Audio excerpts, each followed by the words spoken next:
My guest is Robert, and Robert has many spiritual experiences to share with us. Robert has had a near-death experience called NDEs for short. So I'm going to ask Robert to start by telling us about his near-death experience. Robert, Thank welcome. you. Appreciate it. January 15th, 2022, just over a year ago, and I was in Maui flying in a plane. I was a passenger. And as a passenger, I was just on a ride along with the gentleman that was the pilot. We took off from Hana in Maui, and due to some technical issues, the plane went into the jungle and crashed. It was kind of funny. I was looking at him. I was looking out the window, and I said, "Hey, how come we're still going down?" And I turned around and looked at him, and he was holding the stick. I could see his fingers were white. He was just staring at the console. And I went ahead and looked back out the window, and I go, "Hey, God, am I going to die today?" I didn't hear anything, so I figured I was okay. And then we went right into the treetops, and the plane spun and tore out the engine, and a tree hit my door and crushed my door and crushed me and broke my ankle and my knee and my back and my face. And then the wing tank, it was tilted like this, and I was up here, and the wing tank dumped all its fuel on top of me. And I looked down at the console, and I go, like, "Oh my gosh, all the electricals are still on. This is going to have a fire." Because usually planes, when they crash, they go into a fireball. Mm. And so I couldn't get out my side. So I looked at him. He looked dead. I thank God for CrossFit training. And I popped my harness, and I slid over the top of him and out his window. And the gap was about that big. And I got out of the plane. When I got out of the plane, I was sort of like phasing in and out. So if I was this person here, is like phasing in and out like that. I noticed that there were some people around my body that were doing something with it. They were tinkering with it, around the chest, a little bit of the head, the body itself, the torso. There were several of them. I don't know who they were. And I tried to get back in, and they kept pushing me out. They pushed me out 3 times. They wouldn't even let me get near it. So you're So talking about your body. So you're looking at your body. There are some beings with you, and they wouldn't yeah, let you back in your body. no, I was outside the body when I got out of the plane, and I was standing there. Next thing I know, I was outside the body, and they were tinkering with the body, and I went to get back in, and they wouldn't let me in. So I tried 3 times, and they pushed me out. And so I just stood there and waited, and then they said, "Okay, you can get in." And then I walked away from the plane because I thought it was going to catch on fire. And then I heard him starting to, he was knocked out. So he started coming to. I'm like, "Oh, you got to be kidding me. I don't have to walk over to this plane. Well, if it goes off in a fireball, I'll go quick because I'm full of gas." So I walked over there and knelt down and looked at him, and he was not coherent. I realized he had a concussion, but nothing was broken on him. So I told him, "You need to help pull yourself out. I can't just pull you out. You got to help yourself get out." And he couldn't do it. He wouldn't move. So I realized, his eyes were dazzled. He wasn't. I don't even think he remembers me being there. So I heard some voices. I stood up. I stood over here. They started running towards me. I started walking towards them, and they had to get Jaws of Life and a helicopter with a spy rig. It's a rope goes down in the jungle, and they basically cherry picked him right out of the jungle. He was walking around. He was fine. But I walked out of the jungle. I got onto the tarmac of the runway, and I couldn't walk anymore. I realized, I looked down, I go, something's really wrong with me. So I walked over to a pickup truck and lowered the tailgate, got in the back of it, and laid down. And I didn't walk for 10 months after that. So I had surgery. That's when I realized I had all these injuries. I tell you what, the ambulance ride on the road to Hana to the hospital was way worse than the plane crash. I threw up a few times. Oh, I would never do that again. That ambulance driver, he drove like a bat out of hell, man, as fast as he could drive that thing. And I was like, "Slow down, I'm okay."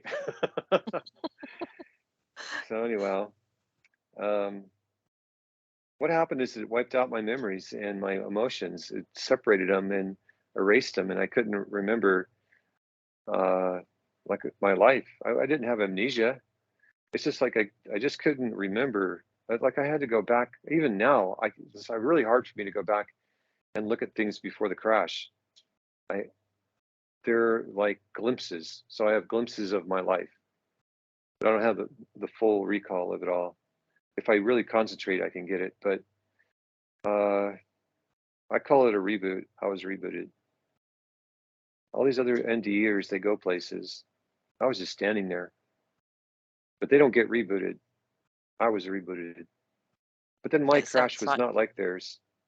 no, It it had sounds nothing to like quite do. a unique experience. It doesn't sound like most normal NDEs.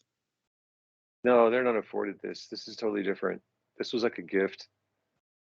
Um, what led up to it was really more important than the crash itself. I spent 3 years. Was it 3 years? 2 years? 2 years studying with my friend Kiyahi. I really wouldn't know what to call it. It wasn't really studying. He's such a spiritual man, and with the ability to bless people and fix things in them. It's never seen anyone that could ever do that. So he's not like ethereal and talk like, hey, this is a cool idea. This is what the ancients have to say. He just made it happen. And so in those 2 years, I think it was about 2 years. See, I can't go back past the crash too well. Uh, there was so much that happened between him and I in regards to entities, energies, and healings and things like that. So he began I instructing you. So you were learning from him. I would call it he began saving me. When he met me, I was dying. Mm, I was a wreck. I was in the worst shape he's ever seen anyone. And he calls me the miracle. I just that's crack up. lovely. So he felt inspired, like he was told to work with me. And the whole, like for a while, he was always questioning why he was working with me. Then he realized, kind of later on why. What happened? Well, so we're moving all these things out of me, fixing my health, fixing my body, fixing my spirituality, fixing my brain, fixing my heart. I mean, this guy went through me like a all hands surgeon. There's so many adjustments and things made to me. It's almost, I don't really, I'm hesitant to talk about it all because it's kind of unbelievable. Uh, well, I believe it. I know it. I don't have to believe it. It happened to me. I saw the effects it had on my life and on the lives of people around me. The reason for the crash was this. About 3 days prior, I was in Hawaii, and I just had a marriage that was, for me, it was a horror show. Everything you see in the movies like Amityville Horror, The Exorcist, The Conjuring, all that was real time in my house and even more severe than that stuff. Hollywood cannot make a movie on severity of stuff that I've seen. The, there are things out there that are way more than what people think. I was lucky enough to run into him, I guess. But Kiyahi, Sounds he just kept sounds checkmating him. horrific. Yeah, it Uh, sounds really horrific. I don't know. I don't really think much about it. I mean, I think that blessing, that plane crash was a blessing because I can't really think much about it now. The way what I was feeling before the crash was, I was actually severely traumatized by it all. But through a series of his blessings, I was getting over it all really quick. Well, 3 days before the crash, I had this horrible marriage. In my eyes, it was really horrible. All these things I was experiencing, she was not experiencing any of this stuff. She was a portal or a channel for all of it. It channeled through her. I'd never seen anything like it. And so I just said to her, I go, "Your entourage." I call him the entourage. I didn't know what to call him. I didn't want to give him a name and make him friends. So I call him the entourage, and I said, "Hey, entourage. I didn't come here for her. I am tired of this. I've been doing everything I have to do to disconnect from you guys, but you guys won't leave me alone. So give it your best shot." And then 3 days later, the plane crash happened. So the severity of it was, the plane crash tells you how severe it was. It was one of those deals where they're trying to just take me out. Anyway, what I began to realize after the crash, which I already knew before the crash, but it began to realize itself in me as a real thing, whereas before I saw it as a real thing in Kiyahi. He really has it. And I could do some of the things he could do, which were even phenomenal on a standard level. They're off the chart. Could you give us an But example? yeah, I kicked out a narcissistic entity that was a serial killer mentality out of the girl I was married to. I kicked them out. That's a little bit like what we would describe an exorcism, isn't it? Removing dark entities from people. Yeah, but at a level that people have never seen, that they don't understand. I mean, The Exorcist would get you closest to it, but you're talking about something that was it's so common on Earth that it's so cloaked and chameleonized with humans that humans don't see it. It resides in a lot of narcissists. It's like an entity. It's separate from the human. It chameleonizes itself with the human personality of the person. Some would say absorbs it. It doesn't absorb it. It mimics it. And then it has the capacity to back off and let the human come forward, and the human backs off and it comes forward. So it creates this push me, pull you relationship. Hurt me today, love me tomorrow. So the empath will come back to the narcissist like it's like bait, because the real person comes out. And then once the empath hooks in, says, okay, let's go for it again. Then that entity comes forward. The Would one you that say was in this is her. true of Huh? all? Would you say this is true of all narcissists, or just? Yes, to some degree or another. Yeah. She was like the epitome. There's a guy on the internet. I think his name is Tudor, HG Tudor. Talks about narcissism. He's a narcissist that teaches narcissism. And I don't know what his claim is, but I would put her above him. There are degrees, like you can work your way up the narcissistic scale. What I learned, it starts off with just basic stuff like selfishness, self-centeredness, self-entitlement. It's all self-centeredness and not self-love, self-centeredness, egoism, self-centered egoism. Then it moves into selfishness and sort of like greed, and then there's a want, and then there's a deal made, and then you get this low grade narcissist where their life is more than yours, and then it moves up the scale to kind of a standard narcissist, which is like that's your basic empath narcissist relationship. I mean, the empath walks away emotionally devastated with their heart ripped apart, but everything else fairly is intact. Then you get into the upper level narcissist, or call it the upper end of the narcissist, and that's where an empath would walk away like their heart broke and their job is gone, and they got to find a new home. And then you end up with the sociopath, which is an interesting thing. And then you get to the psychopath narcissist, and that's where your death doesn't matter to them. And then you get to the serial killer narcissist mentality, and that's the most severe of all of them. That is super, super severe. You can't get rid of them. You can't bump them out. You can't even hardly detect them. They're just too smart. Their IQ is off the charts because they're not Okay. human. Right. Yeah. So anyway, I kicked one of those out of her, and he was really mad. So he attacked me, and I laid in bed for 4 months after that. So I was a little gun shy of doing anything How else. did you actually experience that, in case there are viewers that may be in this kind of relationship? So Yeah, did you see an entity come out of your ex-wife and yeah, yeah. yeah. I'll tell you how it happened. It was really simple.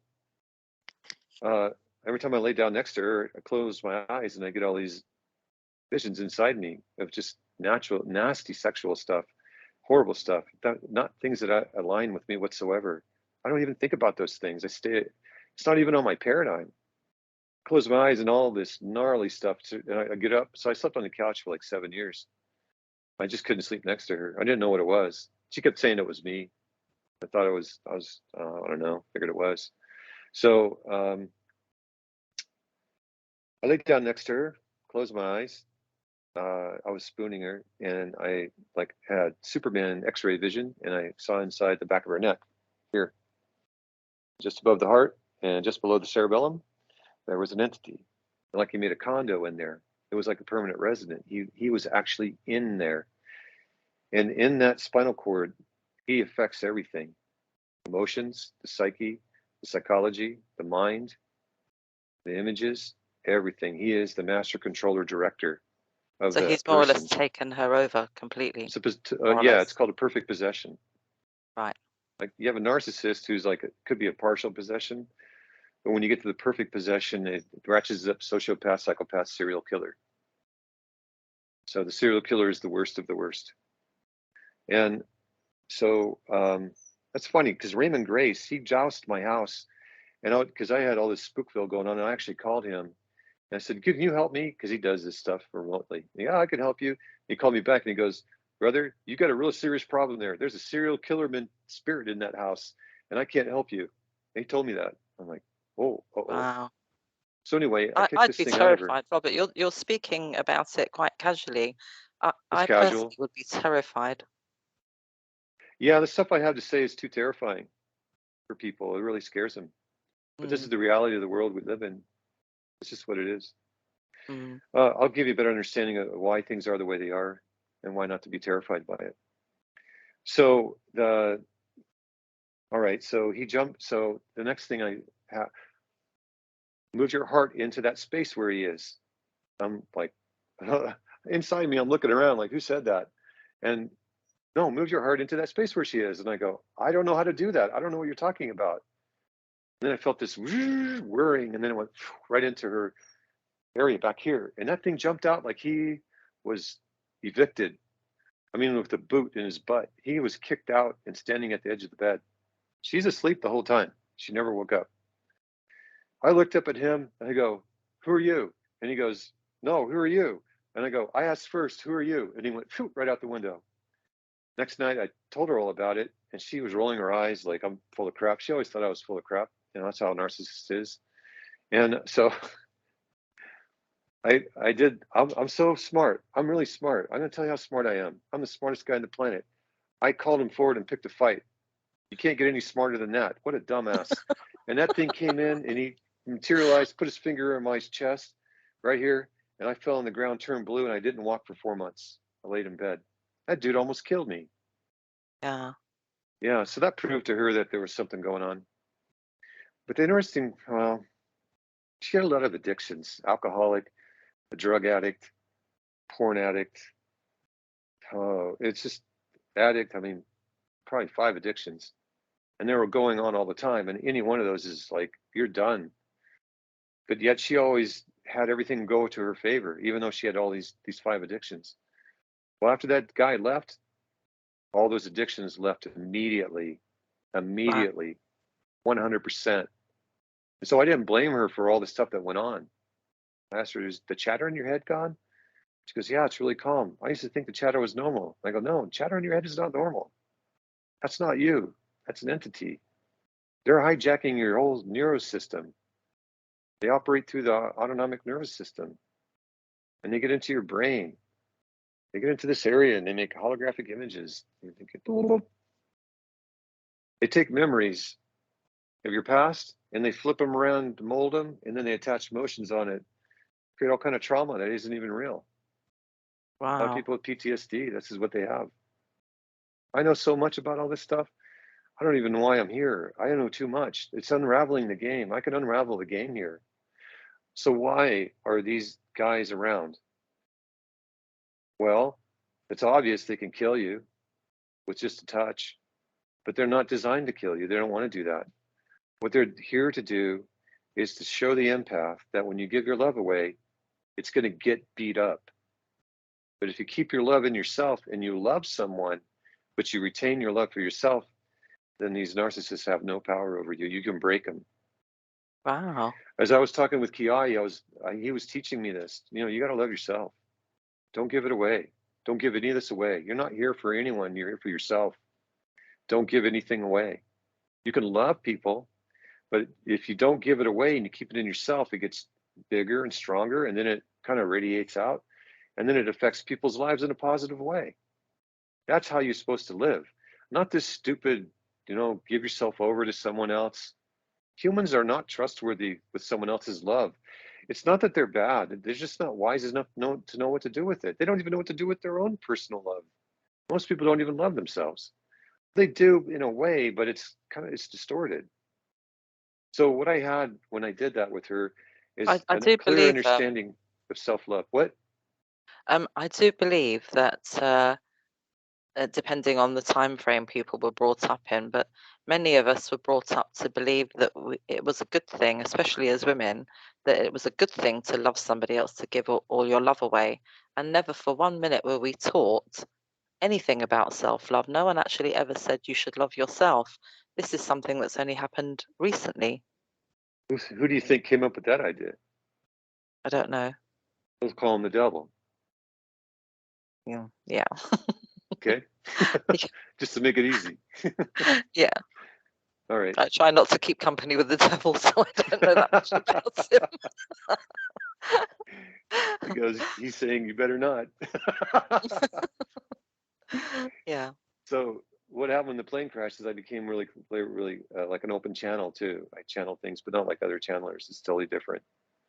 It's my brain changed. A lot of things changed. So when that event occurred with her, that gave a lot of opportunity for Kiyahi to come in and do a lot of healing and a lot of blessings to me, because I was so injured.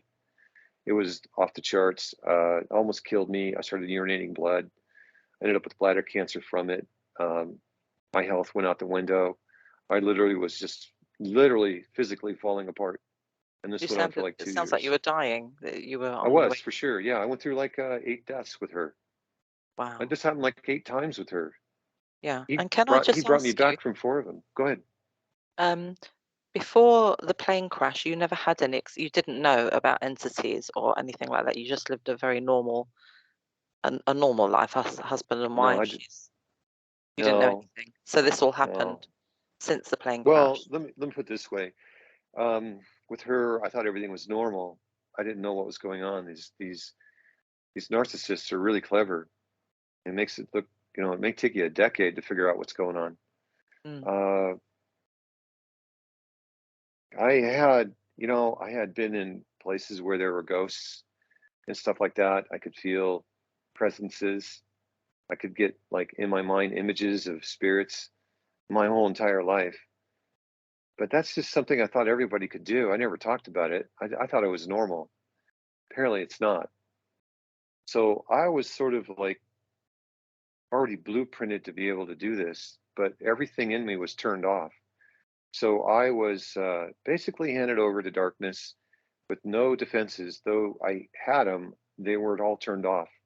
So I could see it, but I couldn't do anything about it. So they just basically, I say it like this: I was taken down to the dungeon of hell, where not even the attendants go down to. And then Kiyahi came down there. He didn't bring me out of it. He came down and he feng shuied the whole place and made it so nice. The devil came down and said, "You're evicted out of here. You're changing the whole environment. We can't have this." So I got kicked out. So that plane crash was like getting kicked out of it. So the Okay. Can reboot I? was, go ahead. Yeah. So can I just ask you then, because you are referring to Kiyahi who helped you, and he's known as a kahuna. We don't have No, to it's go not a through all his kahuna. titles I call because him a kahuna. Yeah. So okay, on the kahuna thing, so he's not really a kahuna. okay, People need a reference yeah, for these yeah, that's right. Hawaiians. The kahunas are, the Aborigines and the kahunas are the last of the great ones, the ones that really have connection to all this source stuff. And a kahuna nui is mastered 10 aspects of the 40 or so aspects of a kahuna. And so I called him a kahuna nui on the website. I'll probably have to go back and change that. But what he really holds is the priesthood of E. He's not a kahuna. He's something different. If he wants to be called anything, just call him the laughing kahuna, because he's a total clown. I go to him with the worst of these scenarios, and he would start cracking up laughing. And then he'd call them forward, and they'd be like shaking in their boots. And then you tell them to leave, and they'd leave. And I mean, they would leave and never come back. And so Yeah. they kept tagged. It was like a WWF tag team wrestling match. They would tag out, and another one would come in, and tag out, and another one would come in. And that's why I told the entourage, I'm tired of this, man. This has got to stop. Because I've personally never heard of anyone with the kind of knowledge and capability and power that he seems to have to defend against darkness. He just seems to laugh them away, make a joke about them. He doesn't seem to have, it doesn't seem to take him much effort to No, actually clear not these at all. entities. No, he cracks a joke and they're gone. It's like that. And has he been studying this all his life? Is he from a line of people who have passed this down to him, or how did he come across this? Yeah, his bloodline is this is what they do, and he's the last one left. There's no one others left. They're all gone. He's the last Oh, one. yeah. They were all killed off by the Tahitians. The Oh. Tahitians ruled Hawaii. They took it over and they killed all of them. His bloodline was the last to survive, so they hid it.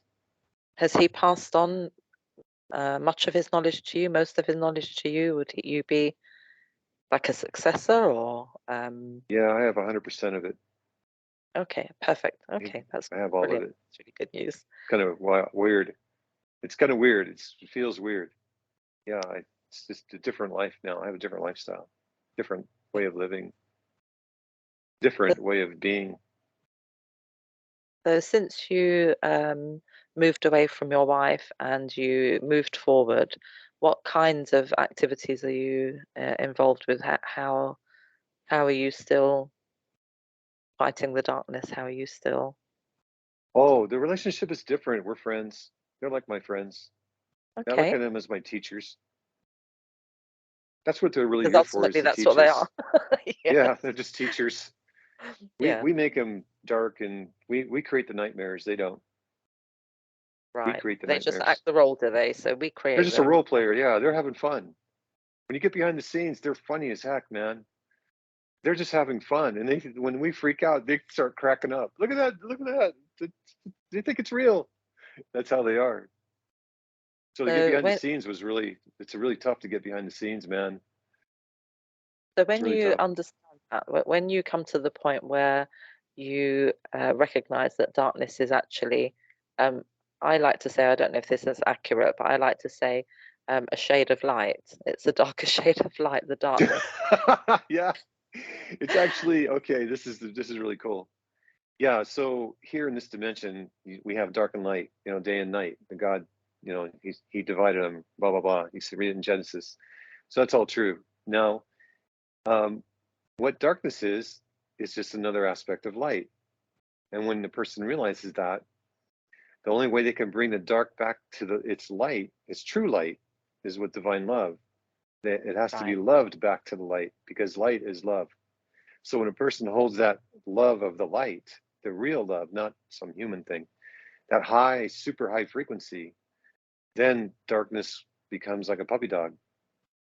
It's your buddy. And then it buoys you back to the light, like an elevator. It just like gets under you, whoosh, takes you right back to the light. So mm.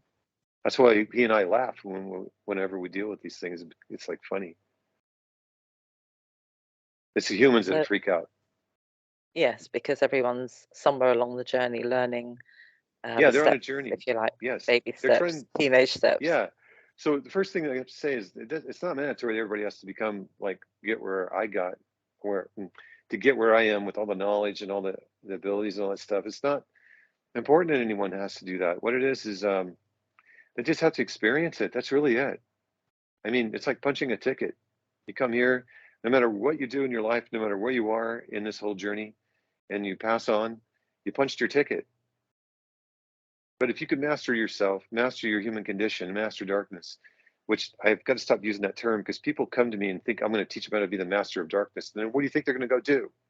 Hey, devil, go kick his butt. He took $1 from me. They're going to do stuff like that. The humans are stupid. I mean, I'm being honest. I'm stupid. I'd have to turn everything over and say, I ask. I'm not over there commanding, do this, do that. I command you, get the hints. No, I ask. Everything is an ask. It's very respectful. Mm. Respect is what is key. in all of this. Show respect, because they mirror back what you put out.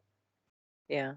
So if somebody's I mean, I think most people are fascinated with knowledge. You know, they seem to like and acquire just lots of knowledge for the sake of acquiring knowledge and not necessarily seeing experientially how that manifests for you and what it actually does for you.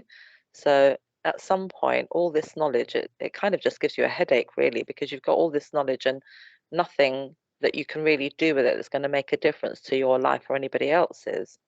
So it's great having knowledge. It's great knowing lots of things about lots of things. And I also think we're all stupid. You know, I just think people talk about things when they talk about things like they know absolutely anything. I just think, well, what's the point of God really? This person knows everything. God might as well retire because Yeah, we've got this it's telling person that God, knows hey, this is everything. how it is. Get in the game. Do it right, God. I hear it all the time from people, all the time. They don't understand. They don't know that I'm hearing it that way, and I know what they're saying and what they're trying to say, but I also know what they're doing, and Yeah. so they're not open to other perspectives. Yeah. So in a way, we have to come back That's to that's being. I would say 25% of the people are like that. I would Mm, say that 75% of the people are not like that. Not mm, 20. So you're dealing with a narcissist because they know it all. mm. A narcissist, if he had the chance, he'd set God down and set him right. Oh, absolutely. Yeah. Because they know So they know see, everything. and he'd get away with it because God would just sit there and said, "Okay, whatever. Think what you want. I don't care. I'm Yeah. God. What do you want from me? I'm not giving you anything." And it's just a big joke. So you also help lots of people, don't you? They come to you with their problems, and you're able to. You've had experiences. You've been above the 26th dimension. So we've talked about knowledge for the sake of it, but it is interesting to know, isn't it? And Yeah. still be able to know how we can apply it, what we can do with it. But would you like to tell us a little bit about what you've learned about all the different dimensions and beyond? Yeah. For for those who consume knowledge, they want to have all this knowledge. They're wasting their time because it's all third dimensional. You know, when you have 29 dimensions, that it becomes a mute point. What I learned is that each time you go up in frequency, it's a whole new set of laws. Next frequency, a whole new set of laws. Those set of laws over erase all the laws below it. The laws below it don't have any meaning anymore. It's like you can just throw them out. So each time you go up in frequency, everything below disappears. So to hold on Give us an in mass, example. what? Could you Um, give us an example? Like, say for example, where we are now on Earth up to the third, fourth dimension, what kind of laws are here? Maybe just give us two or three examples that are oh not yeah, in. the laws. They're called the laws of darkness. Mhm. So anything dark, lie, cheat, steal, you can get away with it here. Right. Nothing's going to go against you. But if you try that in the higher dimensions, you know, it looks different. It doesn't pull off. Like, it's not even in people's paradigm to do that. They just don't do it. Like, you talk to them about it and they look at you like, what? What are you talking about? They Yeah. get more heart connected. Yeah, I have always wondered about this because it does say in the Bible that because you would think, you know, if the Son of God is there, you wouldn't think that anybody else could offer him the earth. But actually, the devil comes up and says, if you worship me, I'm going to give you all of this. And you think, well, who does it belong to? Well, And it must that belong was to the done. devil to offer it to Jesus. That was done for humans. Okay. This is interesting. Devil cannot go that high up the dimensional chain. He can only see so high. It's not very high. It really isn't. In fact, he may be bound to the third dimension. And so he's looking at Jesus as a guy walking around talking a story, and he knows what he's saying is true, but he can't see his true divine nature. So he's looking at Right. him as some other schmuck. Okay. So he'll do that offer, not knowing that who he's talking to, because he can't see it. So you See, don't think the darkness is devil was really a smart veil. enough to recognize and think to himself, maybe, I mean, I'm speculating here because I don't know what the devil Oh yeah, thinks, I but get it. that he Yeah, would be no, it's not about thinking, smarts. oh, What it this is the is Son of about. God. I get him on my side. I could have some fun here. You don't think he would be clever enough to be thinking anything like that? Oh no, what it was is it was never the devil was never there to take over God's throne. He was there to test people to see if they were really committed and knew and were aware of what they were and what they were doing. Right. The devil is there to just make sure that you are committed. If you're not committed, he's going to wipe the floor with you and have a lot of fun. It's going to be He does, funny. yeah. He does, doesn't Yeah, he? Yeah. yeah, because everybody. So yeah, that was really just him looking at a human, not understanding the divinity or the divine nature of Jesus, or where he actually was, the frequency was. But he knew there was something there, and so his job, the devil's job, is to keep you down from reaching your divinity within yourself. The story means that every person, you, everyone has divineness inside you. It's your soul, but your soul is not present with you when you're here.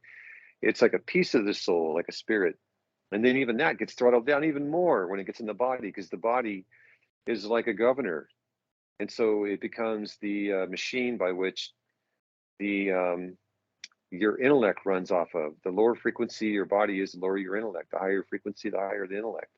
So raising your frequency in the body is really quite hard. It's a bunch of things you have to do, like diet, exercise, keeping yourself clean. What else? Things that you put into your mind, how you feel. You have to know the mechanics of mind, psychology, psyche, emotions. There's the thing that you sent me earlier. There's a lot of information in there, but you can't do anything with it. So it has to be all this stuff is only to be aware of, but nothing to do with, because it's not meant to be managed or tweaked by law. It cannot be tweaked, but you can cheat. And the cheat code is bringing divine love into your heart and turning that on. But that's not available to people. They're not allowed to turn that on. They're allowed to go up a few dimensions, maybe in meditation. Maybe they get a plant medicine experience, but it fades away. After 3 months, it's pretty much gone. And even those who do plant medicine and really do the breakthrough permanently, they're still at a very low frequency. It has to do with their human body. So when you have an out of body experience, realize this, that your spirit goes out, gets all this knowledge, which is way more than you could ever take on as in your physical body. And then they got to come back in their physical body. And what have they changed about their life? Nothing. So the So frequency of would the you body say, is what it was before the death. right, So would you say that if people just say, for example, aim to live a good life, so say, for example, a simple life, eating food that's good for the body, exercising, um, just enjoying simple things, no desire to harm anybody or take from anybody or compete with other people, and try to live a good life, would you say that that would help the no, frequency? No? Okay. no, it's What? divine love, because you're dealing with law. Mm, You're dealing with hard coded law, and you can't change it. Divine love can change it, but you can't change it. So you got mm. to get divine love to change it. The way you do it is, first of all, the heart has to be turned on and then seated with divine love, like a direct connection. But it has to be at a frequency that doesn't disrupt your life. If it comes in too high too quick, your life it'll ruin your life as you know it, and you'll have to start over. That's kind of what happened to me, because I pushed it hard as I could. I drove it as fast as I could, and it just totally changed my life. So if your soul came forward into your body right now, uh, Veena would not exist anymore. You would totally, I don't know, who knows where you would be on the earth. You'd end up traveling somewhere and starting over. Not that you wanted to, it's just that that's just what would happen. You couldn't stop it That because the because soul has a different agenda. frequency Yeah, the frequency, would when be the too frequency is high. really high. Yeah. Yeah, so you have to raise your frequency at a persistent, consistent rate or at a steady rate, slowly. You can't do it real fast. It's like a train wreck inside. I was having so many problems inside raising my frequency with Kiyahi. He kept raising me up as fast as I could go. And then I have all these freaking physical train wrecks inside me. So he would bless me. Like one time I was talking to him and I go, I can't go any higher. My brain locked up. I mean, I feel like I'm trying to bend a steel girder. I'm a fairly okay guy with smarts, but man, I cannot follow you. I'm sorry. All I hear is noise. And he goes, let me give you a blessing. So he blessed me, and it felt like hands going inside my head. and then they lifted the veil out, or the darkness out, and then I go, oh, I can see.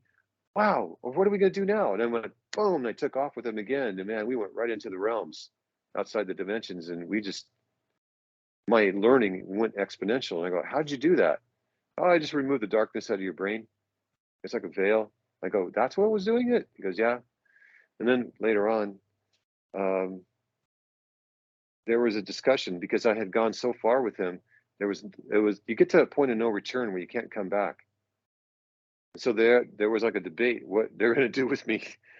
And so finally they said, we're going to change your brain. And then they said, you need to lay in bed for 3 days and don't think. Boy, that's an impossibility. So they told me, we're starting it now. We're going to so they went through the whole process and explained it to me. And then they basically, like, it felt like my brain was taken out, like my intellect was taken out. I don't know what they took out.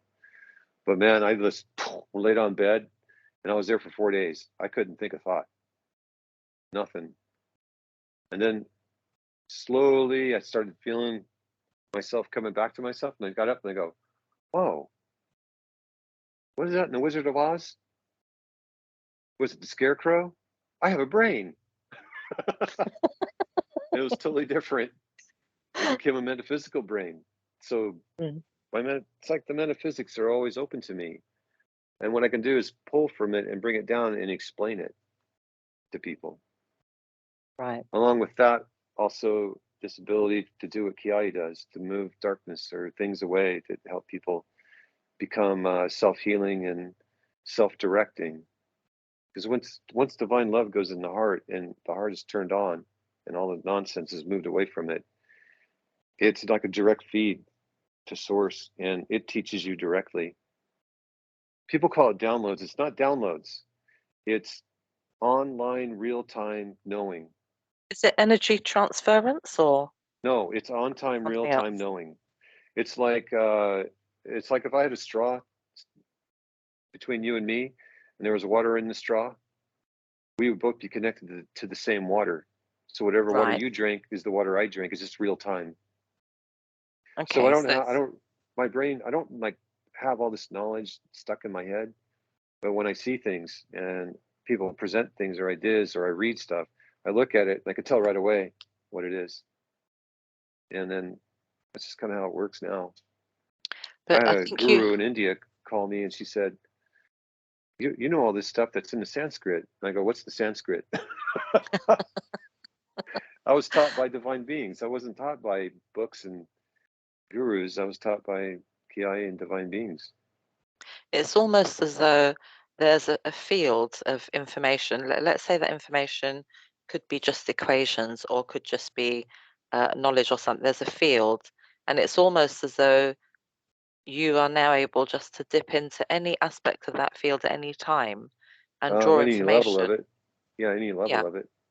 About anything, people that you don't know, situations that you don't know, you just have that ability, almost like for the rest of us, it would be reading a book. It seems to me that your knowledge is just like, everything's transparent. Yeah. How would you suggest, if people wanted to move more into that being from their heart and being divine love, being connected with divine love in the way that you have, what would you suggest could be some simple steps that people could start to take to move in that direction? Well, let's do this with a blessing. I, Robert, bless all those who listen to this and those who pass it on to listen to it, and so on and so forth, that their hearts will be turned on and that divine love will be seated into them at a frequency that resonate within them in their life and their condition, and that the divine love will meter it into them. And through their sincerity and their ability to make proper choices and letting divine love choose for once, that this will grow inside them and change their lives in ways that will be astonishing and done within themselves, but outside themselves, no one will know what's going on. It's the big secret. And I bless this with Puliyo'o to bring heaven to earth, through Puliyo'o, the prayer of Puliyo'o. Ameni, ameni, ameni. Ameni, ameni, That starts right there. It's really simple. Thank you for that. That's amazing. Yeah. So anybody really listening will be connected to divine love and be on the path. If they're sincere. Yeah, if they're sincere. The key thing is sincerity. I was sincere when Kiyahi met me, and that's why he worked with me. That's about all I had. I didn't have anything else. But got to start with something, and it's sincerity. That's the first thing. You have sincerity. And if you don't have it, you can make it. You can make it up. Like jump off a cliff, and you'll get sincere really quick. That's what I did. Mhm. I Yeah. tested everything he said because I was dying anyway. I didn't care. My Mm. life was ruined. My family was ruined. Everything around me, everybody was not my friend, and I didn't. I was left. dir- I had no choices. I had no options left in me. They were all taken away. I mean, 100%. So everything he said, I got nothing to lose. I'm gonna lose it anyway, and I jumped for it. And that's how I It built my sounds, sincerity. yeah, it sounds like, quite often we have to suffer and make a sacrifice in order to receive something, Yeah, receive something greater.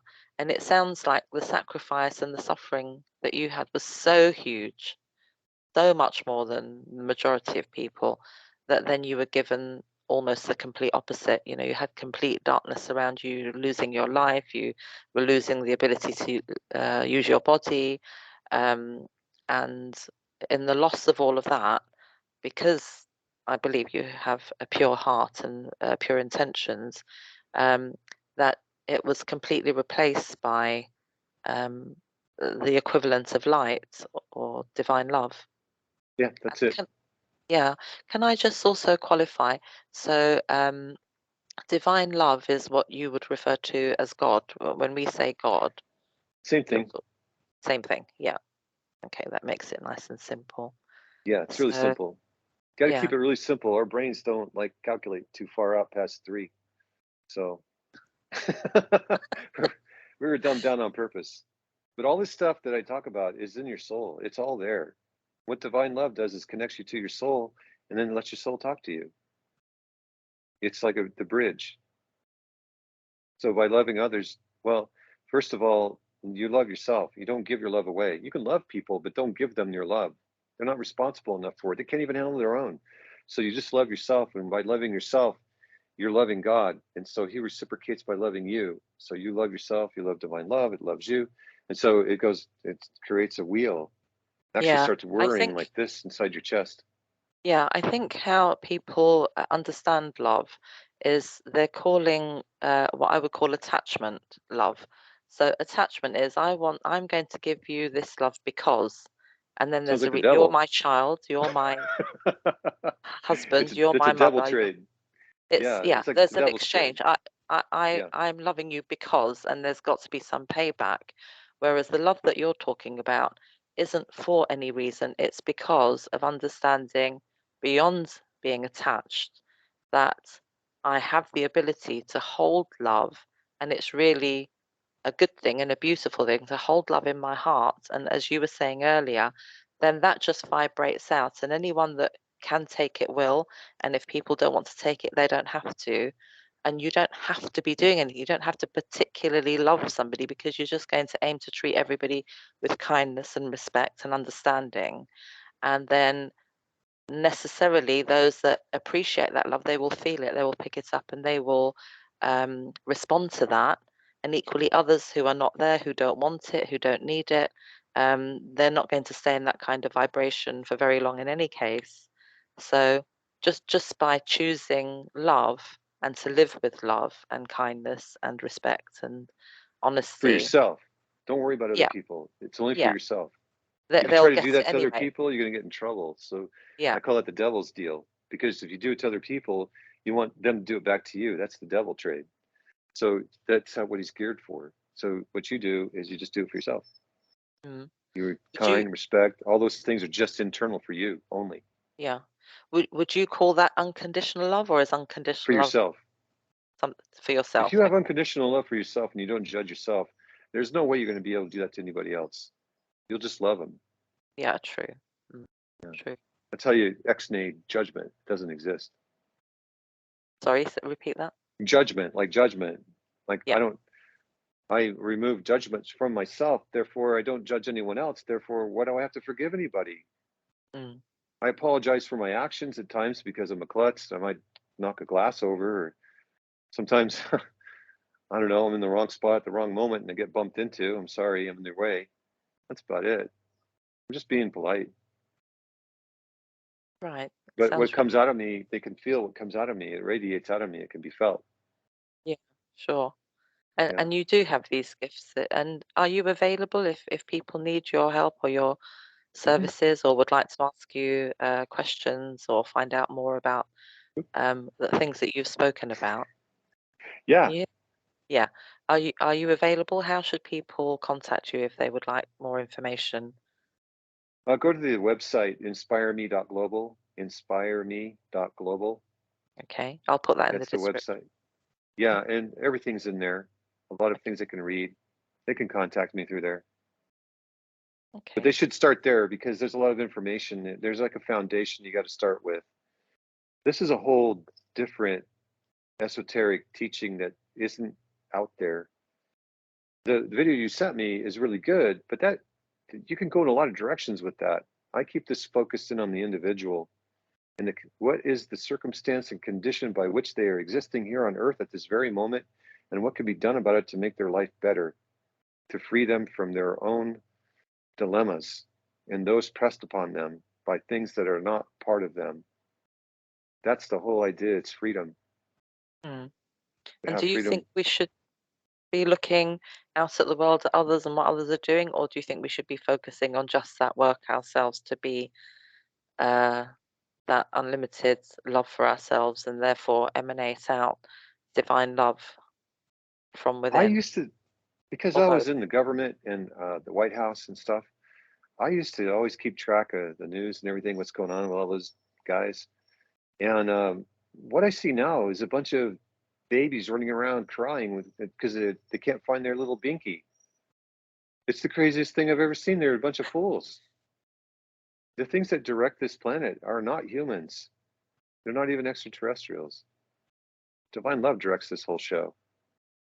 And when you start dealing with entities and they start leaving because I love myself, my frequency is high, and they look at me and they go, oh, this guy loves himself. He's connected to divine love. We can't touch him because we can't make him hate himself.